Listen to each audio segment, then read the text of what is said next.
لما تكون إنسان عادي وبتقرأ خطاب باللغة العربية وتغلط، أمر عادي.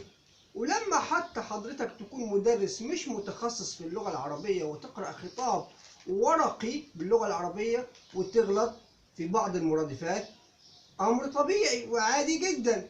لكن المش طبيعي حضراتكم إنك تكون مسؤول وممثل لدولة كبيرة، والمفروض عليك تقرأ خطاب باللغة العربية وتغلط.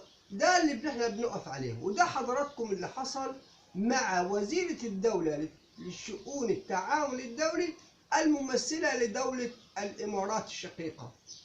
حضراتكم السيدة وزيرة الدولة لشؤون التعاون الدولي الممثلة لدولة الإمارات ألقت خطاب باللغة العربية في الأمم المتحدة، وقالت حضراتكم: أولا يجب بذل قصارى الجهود الدبلوماسية وتسخير كافة الإمكانيات للتوصل إلى وقف فوري ومستدام لإطلاق النار، حيث إن استمرار وتصاعد وتيرة القصف الإسرائيلي على قطاع غزة يؤكد أن كل تأخير في إخماد هذه الحرب يعني وقوع المزيد من الضحايا والدمار. جميل جدا. ويهدد بتوسع رقعة الصراع في المنطقة، خاصة مع انتشار الجماعات المسلحة والمتطرفة فيها التي لن تدخر. هي حضراتكم قالت تدخر.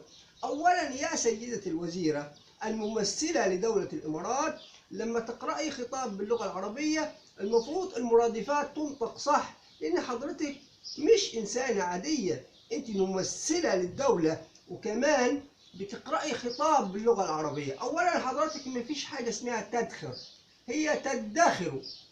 لن تدخروا، ومعنى لن تدخروا أي لا تبقى من مجهودها شيء. حضرتك قلتي تدخر، ما فيش حاجة اسمها تدخر، هي تدخر.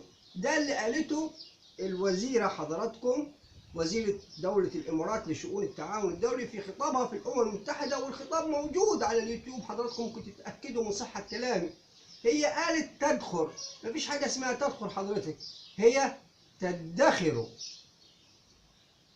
اللفظ بيفرق. معنى تدخر للمرة الثانية أي لا تبقى من مجهودها شيء لتحقيق أهدافها. تحياتي لحضراتكم ووفقنا الله لما فيه الخير. سلام الله عليكم ورحمته وبركاته.